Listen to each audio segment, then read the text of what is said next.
Olá, pessoal. Vamos conversar? A história que aprendemos na escola, ela destaca que a independência do Brasil se deu com aquele grito heróico de Dom Pedro às margens do Riacho Ipiranga no dia 7 de setembro de 1822, não é verdade? Mas o certo é que o processo que culminou com a separação do Brasil de Portugal, ele é muito mais complexo e envolve episódios e pessoas que ao longo de muitas décadas ficaram à margem dos registros. No interior do país, a resistência motivou lutas penosas e que custaram centenas de vidas. Um desses eventos se passou no Piauí, no dia 13 de março de 1823. 6 meses depois daquele grito do Ipiranga. Trata-se do conflito que reuniu, de um lado, as tropas portuguesas, do outro, as tropas piauienses. Eles lutaram no Riacho Genipapo, bem próximo de Campo Maior. Por isso, o conflito recebeu o nome de Batalha do Genipapo. Esta série é sobre isso e sobre como a batalha é importante e contribuiu para o processo de formação da identidade do povo piauiense. Eu coloquei no livrinho, lá, quer dizer, riacho de sangue, riacho irrigado com o sangue da esperança, e botei o E maiúsculo. Não é qualquer coisa, botei o E maiúsculo, sabe? O E maiúsculo significa? A Esperança Garcia, a luta Esperança dela, Garcia, que é uma maneira, é uma visão. É uma luta de uma mulher fantástica, né? Eu sou Cíntia Lages e neste episódio nós vamos receber o historiador piauiense, professor Dr. Fonseca Neto. Ele é autor do livro Genipapo, Riacho Irrigado com Sangue de Esperança, e um dos mais importantes estudiosos sobre a história do Piauí e a Batalha do Genipapo.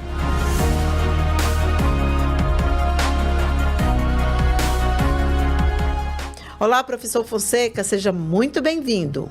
Professor, e o que a gente poderia destacar nesse processo de formação da nossa identidade, que a gente pode dizer que tivemos a partir daquela batalha, daquele conflito? É muito relevante essa importância.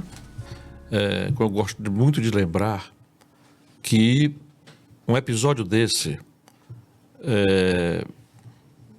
que tem sangue jorrando, tem sangue adubando a terra comum, né? Adubando o que se chama de pátria. Esses episódios, em geral, não são brincadeira, né? Então, eles são muito considerados, né? Até por esse aspecto dramático, são, em geral, decisivos nos desfechos do caminho, né? Da história humana. Então, dito essa questão mais geral, especificamente no combate do Genipapo, que é uma expressão que eu acho mais adequada, isso junto com outros, né? Esse combate ele tem uma relevância muito grande, porque se dá posteriormente, como aqui você realçou, e se dá como um capítulo decisivo desse movimento, que é o movimento de separação do Brasil de Portugal. Um movimento muito, muito amplo, um movimento que joga, ou tenta jogar, em várias direções. São vários projetos de Brasil que ali, naquele contexto, estão em disputa. No caso do Piauí, os vários episódios que aqui aconteceram, é preciso que a gente os compreenda processualmente, puxavam para essas diversas dimensões, né?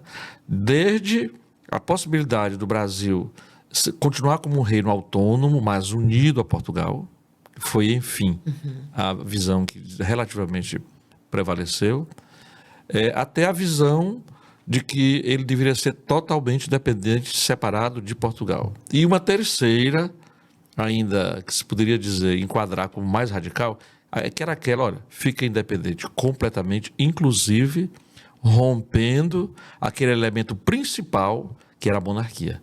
Quer dizer, aí separa de vez e separa sob a forma republicana. Esses foram considerados os ultras radicais, foram todos presos, inclusive o líder maior dessa ideia, um jornalista, né? Um militante como você, assim, assim, um jornalista, figura excepcional, que publicava. O primeiro jornal brasileiro não foi publicado no Brasil, foi publicado em Londres, né? Sob a liderança de Hipólito José da Costa, porque aqui não tinha como respirar na própria terra nesse exato momento. Portanto, no Piauí, esses 3 movimentos, lá no Piauí, longe, excessivamente ruralizado e tal, sabe? Aqui pulsavam essas 3 ou mais possibilidades, né, de radicalizar esse processo. Evidentemente que não foi a visão mais radical o que aqui aconteceu. Mas, no caso do combate do genipapo, tem esse traço. E é muito importante por isso. E eu gostaria aqui de dizer, de maneira muito breve, de lembrar, porque é fundamental, por essa razão da decisividade, de tanta morte, eu diria, de anônimos, pessoas do povo, né, se juntando nessa perspectiva de luta, é que esse movimento, na construção historiográfica explicativa dele, não é incluído na historiografia oficial brasileira.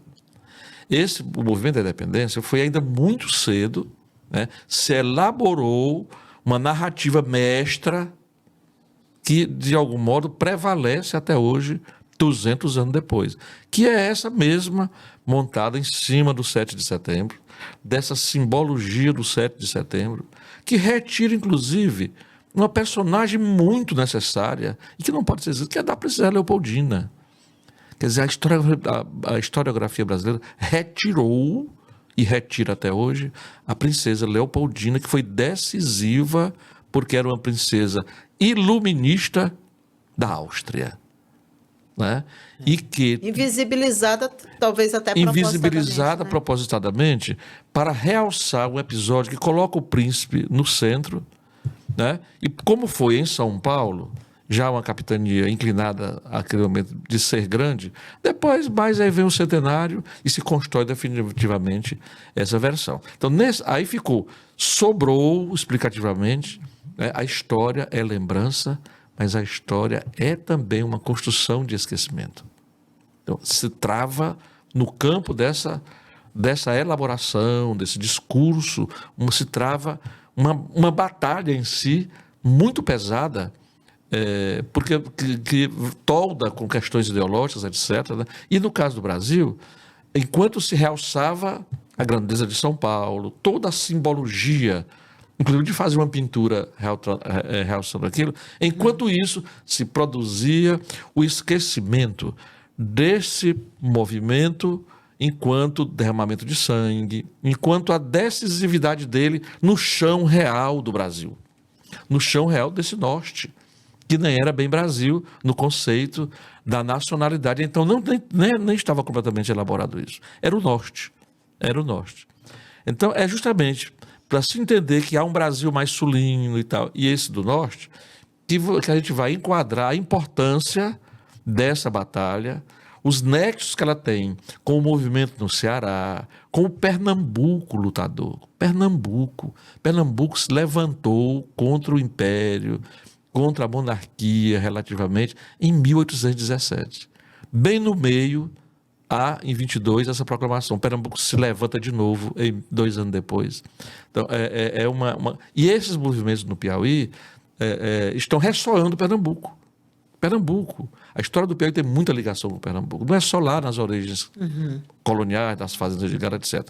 Mas tem também nesse contexto. Então, a Batalha do Genipapo, o combate do Genipapo, foi escolhido, né, para o esquecimento.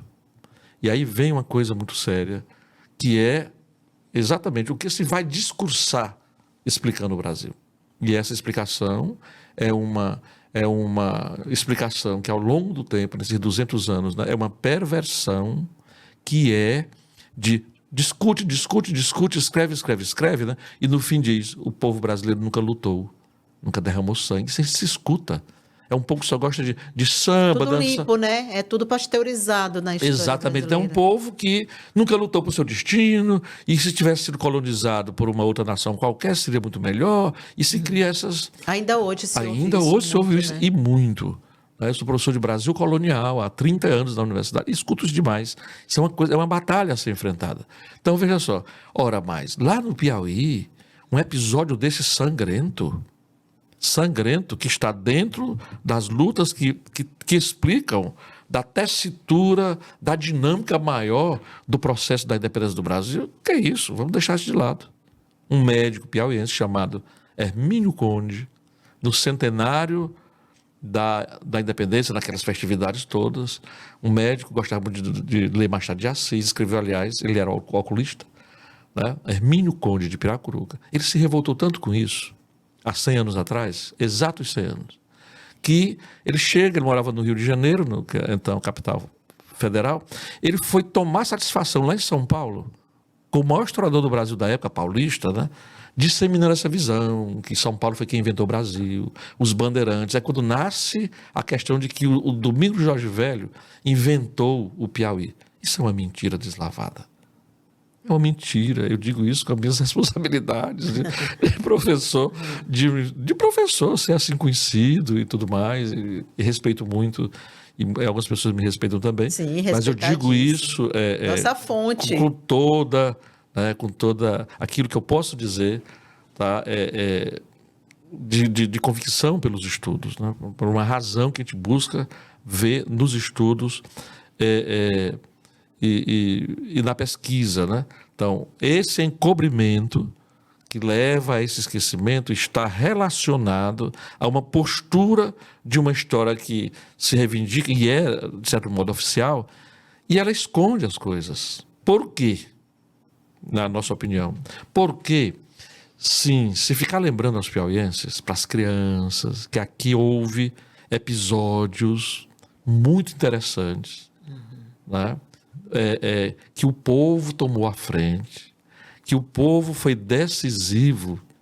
É evidente que as crianças, a atitude do ser piauiense, de se enxergar, não como aquele pobrezinho dentro do pobrezão, né? Ali, né, isso não vale nada, nem vai ter essa disciplina, porque não tem, os livros nem são sérios.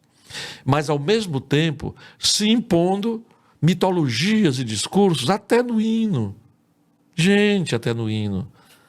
Como é que se diz que um bandeirante que vem para cá para pegar, laçar populações nativas, os chamados índios, para vender como escravos, no mercado de segunda de escravos, porque o mercado de primeira era com africanos, muito valor. Quer dizer, como é que inventou o Piauí? Como é que vai se explicar? O nosso querido, adoro da Costa Silva, é uma figura linda da poética, mas como é que vai dizer que essa figura, como as crianças cantam, como a um história dos missionário, dois bandeirantes, de emissão de trabalho de paz. Que é isso, gente? Ô, rapaz. Nunca foi, me né? perdoa, nunca foi, gente. Então, é o contrário. Porque quando eu disse, gosto de me referir, que é um povo guerreiro, sabe? Não é no conceito de guerreiro que os intérpretes, digamos assim, brancos, de uma certa historiografia oficial, montaram exatamente há 100 anos. Há um ciclo historiográfico que está bem estudado, que afirmou que o patriotismo aqui, né, acendrou os corações de maneira tal que acabou acontecendo no Gênero de Papel. Não vejo com essa linha ufânica. Não. Mas só não romantiza, só não entende. Não, eu porque prefiro é meio romantizado. É, né? meio romantizado. O acendrado, como é que se pode um povo desse, vaqueiros, e até pretos, pardos, né? Quer dizer, o povo comum, os trabalhadores, levanta pegando em arma, cacetes, facões e tal, e vão lutar pela pátria. Opa, vamos botar uma vírgula nisso. É por aí que eu gosto de chamar o povo piauiense. Em 1823, quando aconteceu o episódio, estava completando justamente, né, 110 anos do levante dos Tapuias, liderado por uma das figuras mais bonitas da história do Brasil, Mandu Ladino. 110 anos, porque ele consegue conflagrar esse norte, o Vale do Longá todinho, e levantou todo tipo de pobre, de sem terra, de vaqueiro. Os fazendeiros não moravam aqui, moravam na Bahia, isso todo mundo sabe, Pernambuco, lá longe, nos litorais.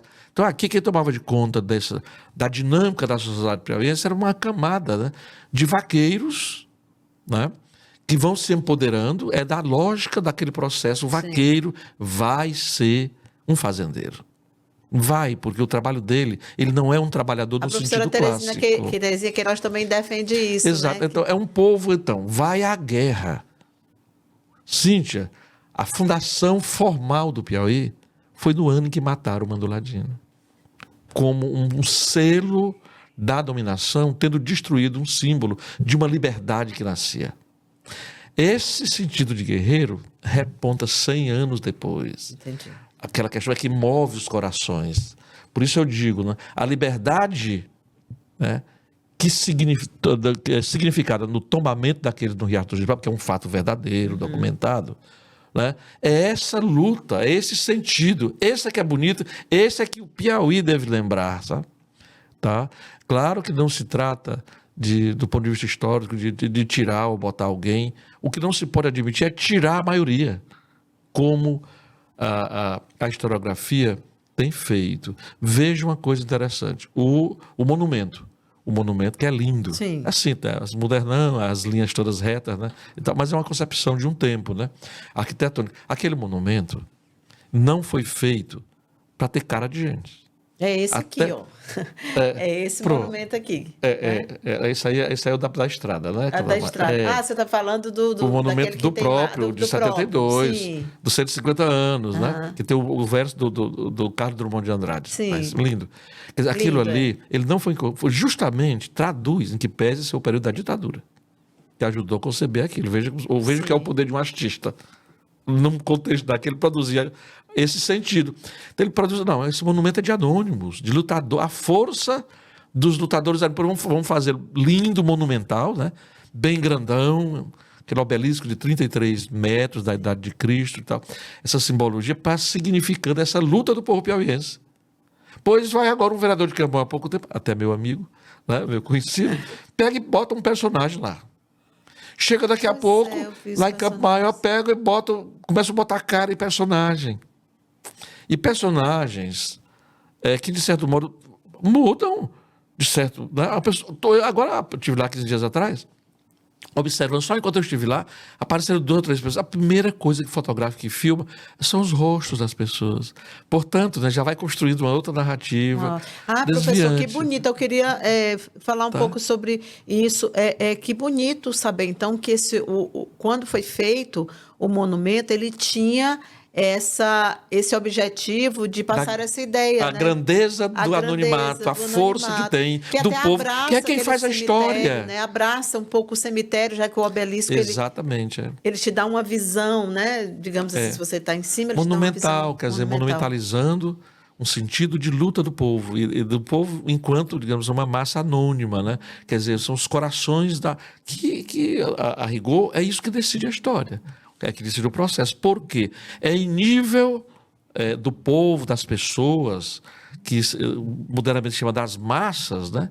É nesse nível que a história se decide. Em que pese, né, existirem chefes, em que pese ter esses referentes das construções diversas, os condutores e tudo mais, mas, né, todos agem e a história se move, inclusive no rumo das rupturas. Não há rupturas reais que no contexto dela não estejam se movendo forças. Isso é o tempo da história humana que faz isso, né? Que produz as estruturas. Então, esse monumento e significa isso, né? Portanto, eu sou contra, eu me insurgi com aquilo e tal. Não, eu acho que nem pode. Né? Eu acho que outro dia até disse, olha, vou fazer uma campanha. Tudo bem, o Leonardo, que está ali um busto, é lindo o Leonardo, é o meu personagem preferido desse processo. Eu falei isso para você. O Leonardo, que eu acho que era o mais bonito, radical. Vamos falar então tudo bem. Desses personagens. Poderia colocar, mas colocava do ladinho ali, com toda a honra. Eu acho que não pode mexer. Mas naquilo tem que ser tirado. Não pode mexer. Eu imagino. Eu tenho amigos que vão me detestar. Vão, você que está ficando doido, não sei mais o que, vai me chamar. Te querendo tirar? Sim. Mas não é para desonrar ninguém. Não é para esquecer. Até porque este personagem que está no busto é o meu também preferido, digamos assim. Que deveria ter mais status. Que nem Rui Teresina. Por quê? Porque foi condenado, que era um dos que pensava em república. Estava naquele dia em Parnaíba, né, e era o mais republicano de todos. Ele e o padre Domingos da Conceição, que fundou o Piripiri a partir de uma terra dele, dando para 100 terras. Uma reforma Coisa agrária. que não se fala na história de Piripiri. Se esconde, olha como você vai escondendo. O padre Freitas só é conhecido porque foi um padre que teve 11 filhos. Esses Freitas quer dizer, mas não é conhecido pela radicalidade dele naquele momento, como eu disse, né? São vários projetos que ali estão em disputa, né? Então, o Piauí não tem significado menor nenhum nesse processo. Não. É por isso que se afirma, né? Nesse sentido, se traduzir isso para o bem-estar e significando uma verdade, né, do que aqui ocorreu. É por isso que a história oficial, né, é impressionante que já, por exemplo, o Laurentino ajudou a divulgar isso. Né? Não foi como ele próprio disse para todo mundo em toda entrevista. Eu não sou historiador, né? Ele é jornalista. Se eu sou um jornalista que adoro história, leio tudo, né? E o Laurentino, eu digo, o pessoal me pergunta lá na universidade, professor, eu leio o Laurentino e não sei o quê, eu leio. Se você tiver tempo, leia, porque, primeiro, que tem um texto muito gostoso, né? Muito gostoso, Laurentino. Essa coleção, essa trilogia agora da escravidão é muito bonita. Talvez o Laurentino até faz um trabalho de divulgação historiográfica, que eu acho sério, né? Mais do que qualquer um de nós, pelo jeito que as coisas acontecem, né? O que a história da batalha contribui, nem que contribuiu para essa nossa formação do que nós somos hoje, do povo que nós somos, talvez nem saibamos que somos? Olha, primeiro que é um fato que existiu. A documentação que tem disponível, e é possível que tenha até mais alguma coisa que a gente não conheça exatamente, né? O que tem disponível, tá? nos autoriza plenamente a afirmar a importância disso. Então, entendo presente, né? Entendo nós presente esta evidência, nós estamos com tudo para reorientar, para recontar, para, de certo modo, ressignificar para o Brasil, que é para isso que a história tem uma serventia mais importante, né? É para nos orientar. É um passado que a gente reverencia, não para querer voltar. Porque senão vira aquela coisa que eu já conversei com você uma certa vez. Quer dizer, senão vira uma simples nostalgia. Não, essa saudade, essa lembrança de passado, o que se chama de história, historiografia e tudo mais, é para nos orientar, né, no presente, né, a vida, a condução da experiência, né? Então, nesse sentido, o conhecimento nessa direção mais correta, que eu considero, né, menos e ou não manipulada, porque é meio sutil até essa manipulação, quer dizer, serve muito ao povo, porque começa servindo aos corações. O lugar, a sede, né, que nós vamos constituindo os novos sentidos para viver, para querer, Nós não vamos embora do Piauí? Vamos desconstruir, vamos fechar para balanço? Ninguém vai, né? Isso não, é em disputa. Então, a gente construir um mundo para os nossos netos, para os nossos filhos, para nós mesmos ainda, enquanto vivemos, de maneira diferente, revendo isso. Mas a morte... Sim, o selo de sangue está aí. É só olhar a filmografia, a romancística, tanta coisa decisiva no mundo. Jesus, esse personagem, né, histórico, tão fundamental para a história do Ocidente, por exemplo. O que é a vida dele, né?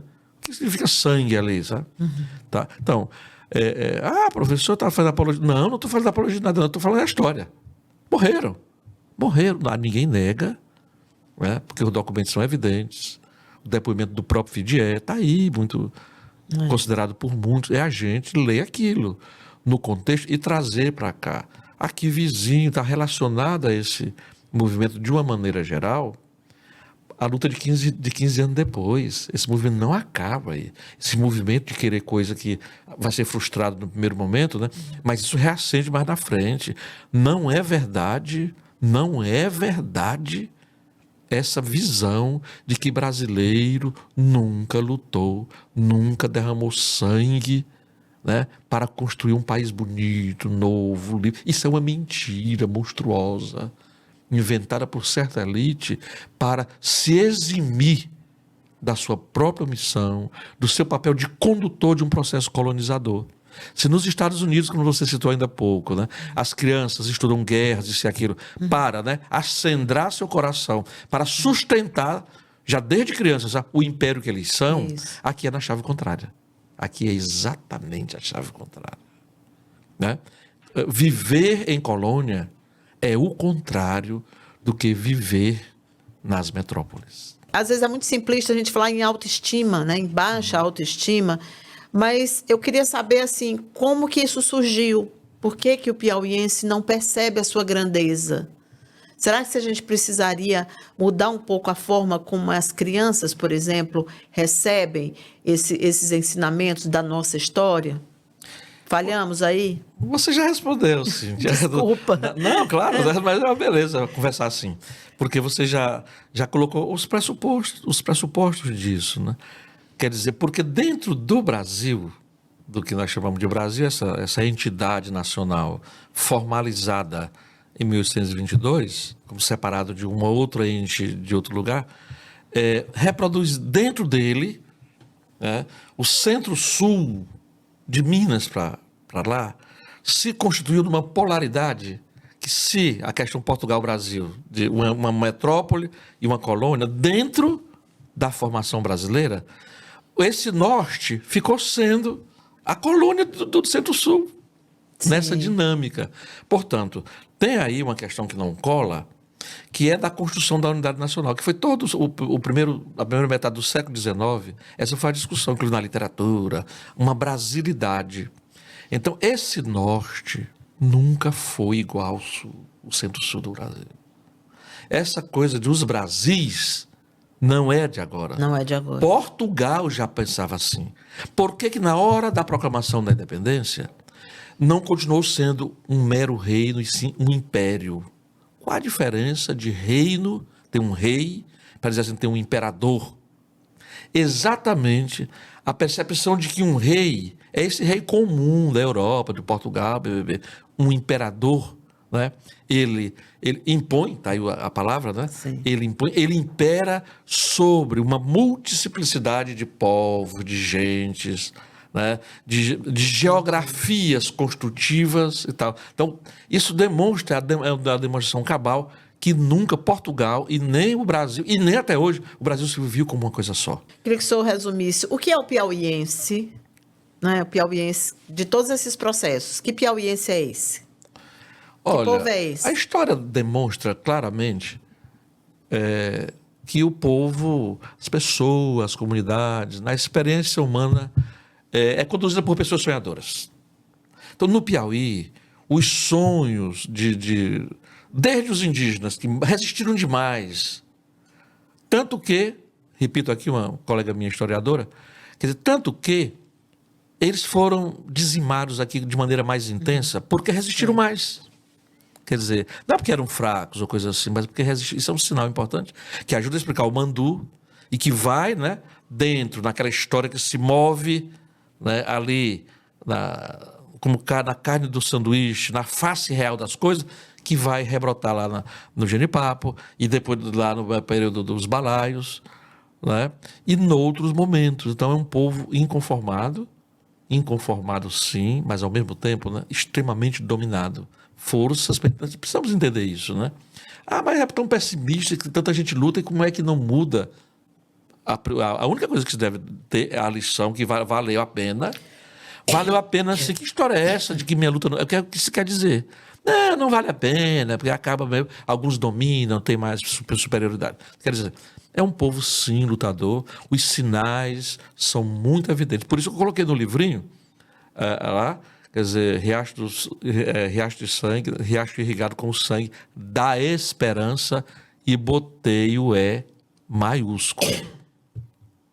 Não é qualquer coisa, botei o E maiúsculo, sabe? O E maiúsculo significa? A Esperança Garcia, a luta Esperança dela, Garcia, que é uma maneira, é uma visão, é uma luta de uma mulher fantástica, incrível, né? Tudo aquilo que se sabe, te associa essas coisas a um processo mais longo, mais longo, que não lembrar isso é dar vazão.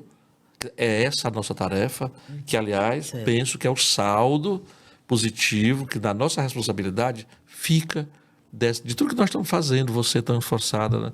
Outros meios de comunicação, né? Tão despertos, cada um, as autoridades puxando para um lado e para o outro, mas todo mundo está fazendo alguma coisa nesse momento. Que seja um podcast desse, isso que a gente está colocando aqui, que sejam sugestões, o que sejam sugestões, né? E contribuições que marquem a própria história das comemorações do bicentenário, né?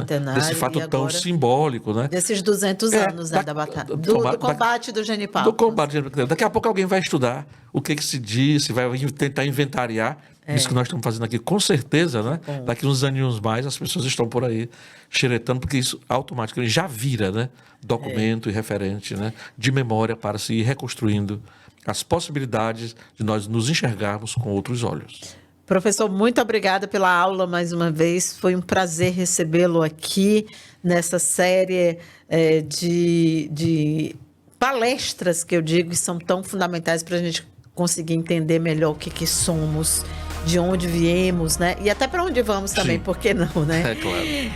Genipapo, 200 anos do conflito mais sangrento pela independência do Brasil. E até o próximo episódio. Um dos espaços de maior visibilidade ali e que realça sobre a questão da Batalha do Genipapo é o cemitério.